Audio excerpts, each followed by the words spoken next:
Je vais vous parler des quelques commentaires que j'ai lus sur Amazon concernant Pandémoniac.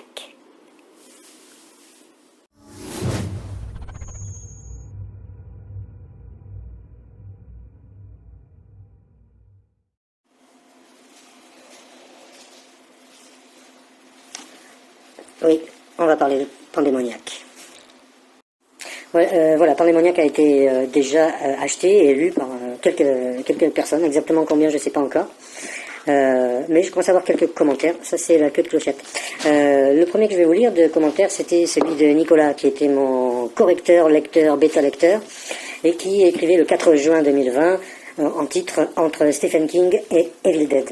Cette novella qui se passe dans le sud de la France des années 1980 nous entraîne dans une soirée entre amis qui vire à l'horreur. Entre Stephen King, le quotidien qui se transforme en cauchemar, et Evil Dead, je vous laisse la surprise, David Cardavébor nous pousse à nous interroger sur la nature des monstres qui nous hantent.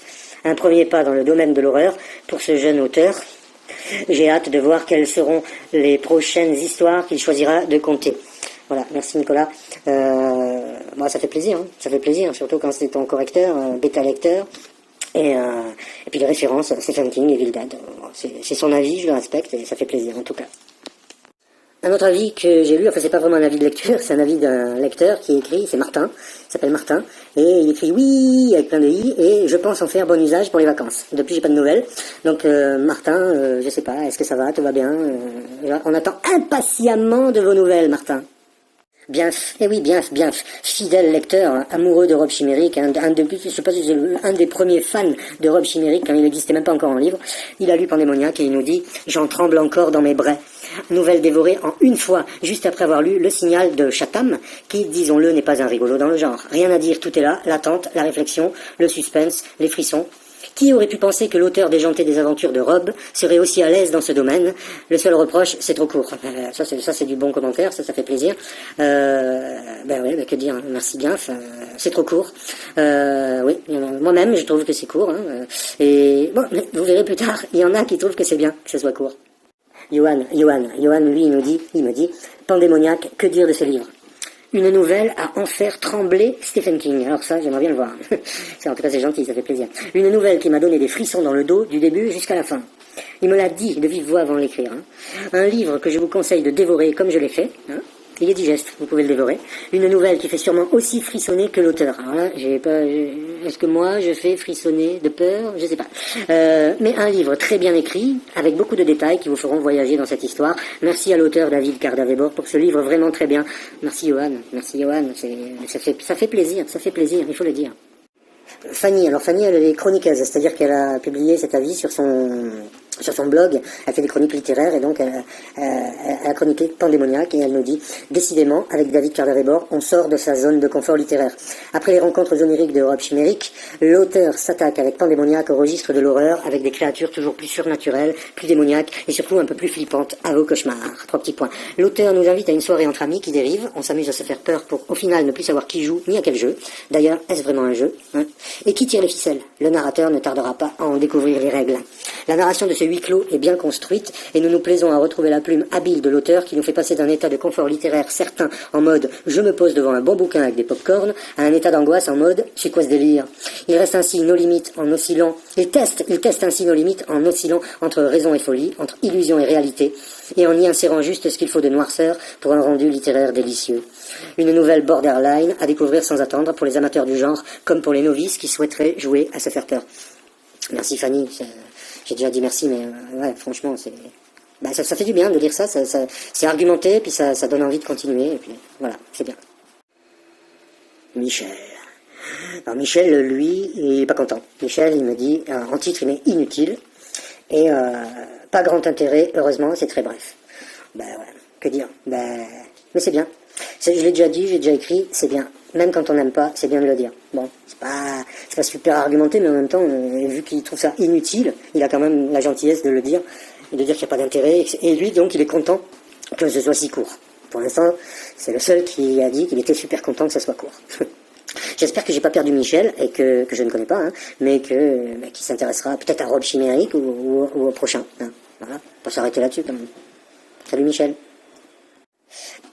Là, c'est le dernier commentaire que j'ai lu aujourd'hui, il datait du 21 août, c'est-à-dire il y a 2 jours, mais je l'ai vu aujourd'hui. C'est Johanna qui avait déjà commenté Rob Chiméric, et qui a écrit en titre QR, c'est Ville de l'horreur, avec un point d'interrogation. Je vous lis le commentaire. Lecture prenante, trop courte, beaucoup trop courte. Donc, c'est pas comme Michel, hein. Mais des détours dans les environs de Cuers. Je craignais un rapport avec la fusillade qui avait endeuillé ce paisible village en 1995. Des détours dans l'âme humaine, la mise à jour de pensées plus ou moins inconvenables. Je ne me hasarderai plus sereinement du côté de l'abattoir. Je suis resté sur ma faim. À quand le prochain? Oui, ça, en tout cas, elle aborde un sujet important, parce que quand j'ai écrit Pandémoniaque et que j'ai situé cette histoire à Cuers, c'est pas par hasard, parce que c'est une ville dans laquelle j'ai vécu, et l'histoire romancée, évidemment, hein, la fiction d'horreur qui s'y passe, se passe dans une vraie maison dans laquelle j'ai vécu quand j'étais à Cuers. Donc toute la visite et les détails des lieux sont réels, hein. C'est un village dans lequel j'ai vécu pendant 10 ans, ma jeunesse. Et évidemment, quand j'ai choisi de situer cette histoire à Cuers, j'avoue que j'ai pensé à ce drame épouvantable de 1995 en me disant, est-ce que je fais bien de situer une histoire d'horreur par rapport à ça? L'histoire n'a absolument aucun rapport avec ce qui s'est passé réellement, ça n'a absolument rien à voir. On est dans la fiction d'horreur avec le diable et tout ça. Et je me disais, bon allez, j'ai hésité, et puis je me lance. J'ai dit, je me lance. Après tout, voilà, on parle du village, une histoire, une fiction qui se passe dans un village français, je trouve ça cool. Donc voilà. Mais je m'attendais, j'avais peur de réactions, éventuellement de réactions négatives, en disant, voilà, on n'a pas besoin de ça, à écrire des choses positives. D'ailleurs, c'est prévu, hein. Écrire de belles histoires aussi, qui se passent là-bas. Mais effectivement, ouais, donc je suis désolé s'il y en a qui font un rapprochement, il n'y a pas du tout de rapprochement à faire, et il faut prendre ça comme voilà, c'est un livre fantastique, c'est un livre fantastique qui se passe à Cuers, qui est une ville que j'aime beaucoup, où j'ai encore des amis, et j'espère que je n'aurai pas d'ennemis là-bas. Voilà. Merci Johanna, et puis en plus, je ne me hasarderai plus sereinement du côté de l'abattoir, voilà, ça fait peur de retourner sur les lieux, mais c'est un petit jeu de piste d'ailleurs. D'ailleurs, j'ai posté les infos sur des groupes de Cuersois, et certains m'ont dit, ça m'intéresse, je vais commander le livre. Donc j'attends maintenant les retours de lecteurs Cuersois. Là, ça va être un vrai verdict. Voilà. Et d'ailleurs, un retour de Cuersois, j'en ai un. J'ai un retour d'une ex-Cuersoise, ma petite sœur, qui m'a envoyé un SMS le 5 août, et qui m'a dit, coucou, je viens de commencer à lire ton livre, mais je ne le lirai pas jusqu'au bout, il est trop flippant, et trop de souvenirs, désolé. Donc voilà, message d'une Cuersoise, elle a eu peur de continuer le livre. Bah, ça veut dire qu'il fait peur. Voilà, en tout cas merci, continuez surtout s'il vous plaît, continuez à commenter, vous avez aimé, vous n'avez pas aimé, c'est super important. Rob Chiméric aussi, j'ai eu quand même beaucoup de lecteurs de Rob Chiméric, et donc voilà, n'hésitez pas, si vous n'avez pas encore fait de commentaires sur Amazon, sur Facebook, où vous voulez, n'hésitez pas, c'est vachement important, merci. Au revoir.